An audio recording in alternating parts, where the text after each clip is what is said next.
right, let's take a look at our lesson on factoring polynomials. So this is an extension from our lesson on factoring quadratics. It's just taking it one step farther. So first, let's look at some guidelines that we should take advantage of. So this is going to help us kind of focus on how to deal with the problems, depending on what they look like. So the very first thing that we'd want to do is we would want to look for a greatest common factor. Just like with the other quadratics, we always want to look for a greatest common factor, and if we have one, we should factor it out. Number two, if we have two terms, and just review some vocab, that means binomial, then we have a few different options now. So it could be the difference of perfect squares. We have talked about that one before. Could be that. Or it could be some new formulas that we're learning today, the sum or difference of perfect cubes. All right, so we're going to take a look at that today, those formulas. 3. If we have three terms, if you recall, that is a trinomial, then if it's in quadratic form, we're going to factor like FOIL.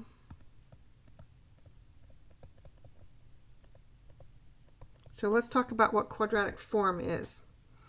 So let's say we've this is the format, so x to twice the value of the middle term's exponent, and this last thing is just a plain number. So c is a plain number, and these two, a and 2a, whatever a is, this needs to be twice that value. And for example, I'll show you an example. So let's look at, let's say x to the 6 plus 2x cubed plus 1. Okay, so we can see that this exponent is 3, and this exponent is twice 3. 2 times 3 are 6, and that's a plain number. This would be called quadratic form. Okay, so that's an example of quadratic form. And then 4, if we have 4 terms or 4 plus terms, we would factor by grouping. And we practiced that with the previous lesson, factor by grouping. We'll practice it again. Okay, so those are the guidelines that we should use as we work through this process by factoring. So let's look at our new factoring patterns. We have the sum of two cubes and the difference of two cubes. So these formulas are very, very close. If you'll look, here's the sum because it's, adding the two perfect cubes. Here's the difference because it's subtracting the two different cubes. So each formula only has one subtraction sign in it. And it all depends on if it's the sum or difference formula. If it's the sum formula, the subtraction sign is in the middle, the second factor or bubble. If it's the difference, then it's in the beginning one. And that's just to try to help you memorize that, because in order to use these formulas, you would have to memorize them. This last part, I've never found to be factorable. I've tried it a bunch of times. I've never found it to be factorable. So when we're solving, we would either use, quadratic formula or complete the square. Okay, so let's practice these with our first example. The formulas are in u and v. So what I'm going to do is I'm going to take this first term would be like u.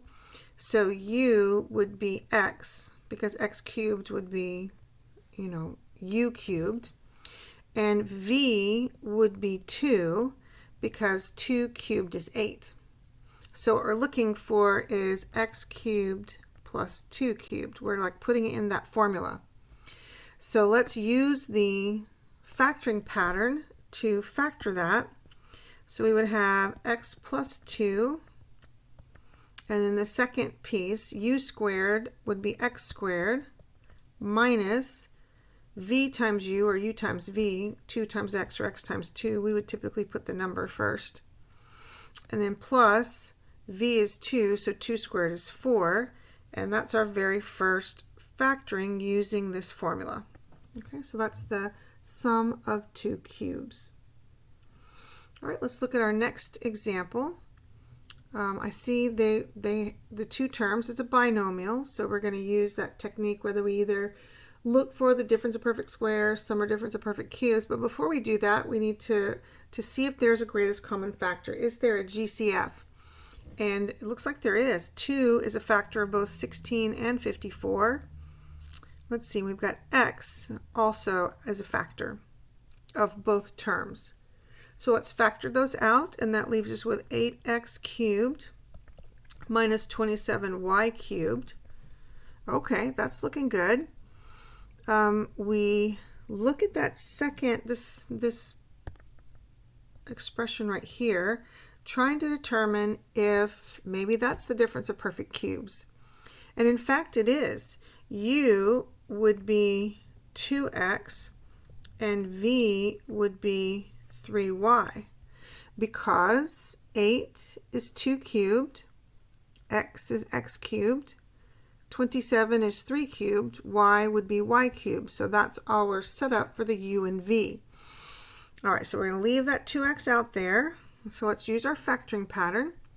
So the factoring pattern says we would do u cubed, or the u cubed minus v cubed factoring pattern. We'd start out with a u minus v, so 2x minus 3y. Then in the second factor, or I call them bubbles, we would have u squared, so 2x squared would be 4x squared, plus u times v. So it would be 2x times 3y, and 2 times 3 is 6, and x times y is just xy, plus, and then v squared, so 3y squared. 3 squared is 9, and y squared is y squared, and that gives us our completely factored answer. All right, great. Now let's notice these. So it's important to notice the directions. Okay, these directions say factor. Notice there's no equal sign. There isn't one. You can't just randomly add an equal sign when you want to. That is not a thing. This says solve by factoring. Solve, we've talked about before, there's an equal sign. It means you're supposed to figure out what x is. Okay, so these are a little different. We're not just factoring just to factor to practice, we're actually factoring to solve. So let's do that. All right, so this is the difference of perfect cubes. We're getting a lot of practice with our new formulas. U is x, and v would be 4, because 4 times 4 times 4 is 64. So let's do our factoring pattern. We've got x plus 4. Then we've got u squared, so x squared, minus u times v, minus 4 times x, plus v squared, which would be 4. 4 squared is 16. Okay, great. So now we set each factor or bubble equal to 0 and solve. The first one's quite easy. It's just, subtract 4 from both sides. Yay, there's my first answer. The second one is not factorable, so we either need to do quadratic formula or we need to do completing the square. So why don't we, let's see, let's just do quadratic formula. So x equals plus or minus b, negative b, so negative 4 is a 4. Oops, b plus or minus, so 4 plus or minus square root of, we've got, let's see, b squared, so 16 minus 4 times a times c, all over 2 times a. Okay, so let's keep working on that. So we've got 4 plus or minus, let's see, 16 minus 64, would that be negative 48 over 2? Okay, so we've got 4 plus or minus, let's see, that's 16 times 3, so 4i squared of 3 over 2. If you recall, if in this V shape we have a common factor, which in this case we have a common factor of 2, we can simplify it. So our simplified answer would be 2 plus or minus 2i root 3.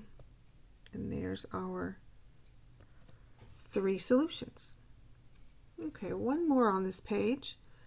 So here we go. Let's see, that they have a common factor of a 2, so let's factor that out. That gives me 64x cubed minus 1. Okay, when I do that, I can see that that's the difference of perfect cubes. Yay! So we can use that special factoring pattern. So u would be, let's see, 4x, and v would be 1. Okay, so we just basically take those and plug them into the formula. You just have to memorize the formula to be able to use it. All right, so we've got u minus v, so 4x minus 1 times, so u squared, let's see, 4x squared would be 16x squared, plus u times v, so 4x times 1 is 4x, plus v squared, 1 squared is 1. Okay, so we would take this 2 divided by 0, and it would divide off. Okay, it's gone. Then we would set each of these factors or bubbles equal to 0.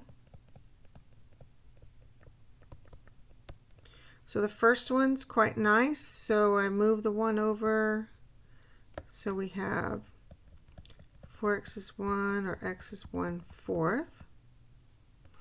The second one, I would use quadratic formula on it.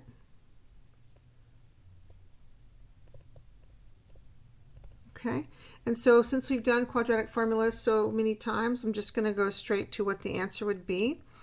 If you're having some trouble with quadratic formula, it would be a good idea for you to practice this and make sure that you are coming out with the same answer that I do. So -1 plus or minus I root 3 over 8. And that's what we should get when we're done with that quadratic formula. All right, great. We go to our second page. So we're going to practice factoring here. We're looking at, oh goodness, we've got 6 terms. So let's do grouping. So we're going to group these together and these. Now, if you recall when we did grouping before, we just do the groups, do our greatest common factors, and hope that the bubbles, or the big things, well, I call them bubbles, come out the same. So we'll check that out. So my greatest common factor in the first is x squared. So that leaves me x squared plus 7x minus 4. Okay, my greatest common factor in the second set is a 2. That would leave me 5x squared minus 14x minus 20. And, oh, these do not match. Okay, we'll call them bubbles. The bubbles do not match. That means that we can't do it this way. Okay, and typically what they've done, I guess this is really not very nice. What they typically have done is they didn't write them in the proper order for us. Normally it's the middle ones that are switched. I mean, it could be any of them, but normally it's the middle ones. So we're going to rewrite it with the middle one switched, and we're going to try again. Okay, so let's rewrite. So we've got x to the 4th plus 7x cubed. Okay, let's flip those two middle ones. Plus 10x squared minus 4x squared minus 28x minus 40. Okay, let's try this again. So we're going to group the first 3 and the last 3. Here we go. Greatest common factor of the first 3 is x squared. So that leaves me x squared plus 7x plus 10. Okay, good. My greatest common factor of the second set is a negative. Now I'm going to factor out a -4, which means all the signs are going to change, right? If I factor out a -4, all of the current signs will change. So that turns into a positive x squared and a positive 7x and a positive 10. Oh, and we are in luck. So if you'll notice, these do match. Yay! They match. So the bubbles match. And so therefore what we do is we factor out the bubble, x squared plus 7x plus 10. And then in the second one, we put the leftover stuff. So x squared minus 4. Okay. Now, since we are factoring polynomials, it is very possible that the bubbles that we get here, or the factors that we get, will also factor. You're like, yes, more factoring, yay! All right, so we look at this first one, and that's a quadratic. So let's test it out. The back sign is positive, so the signs have to match this sign in front of 7x. So positive, positive, and that's an x and an x. Let's see, we need to multiply to get 10 and add to get 7. Sounds like 2 and 5 are possible. So let's check it out. So 5x plus 2x, yeah, that's 7x, so that checks. And then the second bubble, I hope you recognize as the difference of perfect squares, it's a binomial, so we would use our binomial techniques. So that would be x plus 2, x minus 2. Yay, and that is my completely factored answer. All right. Okay, let's practice one more. This is another factor by grouping because there are multiple. We've got 6 again, so let's try again. Let's group the first 3 and the last 3. Let's hope they didn't play a trick on us and rearrange terms. Fingers crossed. Okay, we look at the first 3, and a cubed is a common factor. That leaves x squared minus 6x plus 9. Okay, great. And the second one, b cubed. So let's factor out a negative b cubed, which again means all the signs are going to change. So that gives me a positive x squared, a negative 6x, and a positive 9. And yay, looky here, they match. So the bubbles match, yay. They actually wrote them in the right order for us. Who would have thought? That's fantastic. Okay, so we factor that out. X squared minus 6x plus 9. And then we put the leftovers in the second one. A cubed minus b cubed. And since it's a polynomial, we might be able to keep going. Let's try. Okay, so the first bubble is quadratic. First sign is positive. They have to match the middle one. So they'd be the same. So negative, negative. Let's see. I need to multiply to get 9 and add to get 6. So it sounds like 3 and 3. Yeah, that works. Very good. And hopefully you recognize this. The second one is the difference of perfect cubes. So A would be U and B would be V. So A minus B, A squared plus AB plus B squared. Whew, okay, great. So that's the factoring for that one. All right, so just a couple more problems on this. We're just practicing all the methods we just talked about up there.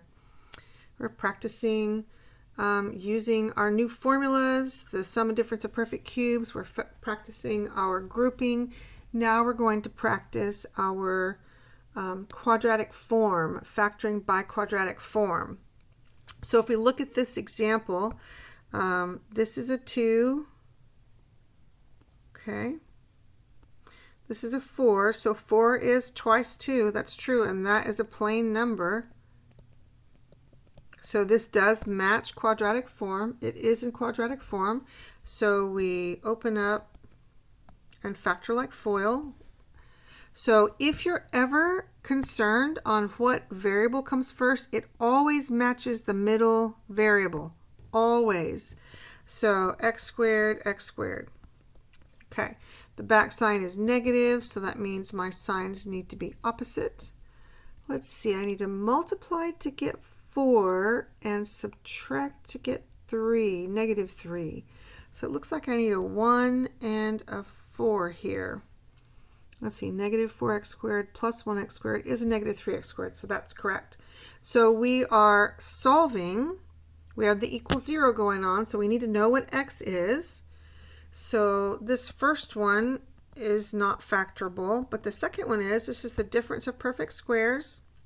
Yay, let's practice that one. Now we simply set each bubble equal to 0, so x squared plus 1 is 0, x plus 2 is 0, and x minus 2 is 0. Okay, good. So x squared is negative 1, square root both sides. So x is, remember what the square root of negative 1 is? Do you remember what that equals? Yes, it equals I, so plus or minus I. Then I have x equals negative 2 and x equals 2. Okay, great. That gives me my answers. Last one, guys. We have another one where we're going to practice quadratic form. Ooh, this one's a little weird looking. All right, so let's check it out. If I have 1/3 and I multiply that by 2, yep, that gives me 2/3. That's in quadratic form, and that's a plain number. So it works with quadratic form. Okay, it's weird, but it works. So again, if you're ever concerned and don't know what to put first, it's always going to be this middle variable. So I've got r to the 1/3, r to the 1/3. My back sign is positive, so the signs have to match the middle one, so negative, negative. Let's see, I need to multiply to get 6 and add to get 5. Let's see, what would that be? That would be a 2 and a 3. So negative 3r to the 1/3 minus 2r to the 1/3. Yep, that's negative 5r to the 1/3. Great. Now let's set each bubble equal to 0. And you're probably thinking, what are you doing? How are we going to get that r to be to the first power and not to the 1/3 power? I don't want it to be to the 1/3 power. I want it to be to the first. So you need to ask yourself, what would you raise each side to make that 1/3 turn into a 1? So these are exponent rules. What would I multiply 1/3 by to make it 1? Yep, I know you're thinking reciprocal. That's right. If I multiply it by 3, I get 3/3, which is 1. So that gives me r to the first is 2 cubed, and 2 times 2 times 2 is 8. Okay, let's look at the last one. R to the 1/3 equals 3. Same scenario here. We want r to be to the first power. Okay, so what do we do? What do we raise each side to? Remember, it's an equation. You can do whatever you want as long as you do the same thing to both sides. So if I raise the left side to 3 to the 3rd power, I've got to raise the right side to the 3rd power. So r to the 3/3, or r to the first, equals 3 cubed. Let's see. 3 times 3 times 3 is 27. All right, and that concludes the lesson on polynomial factoring.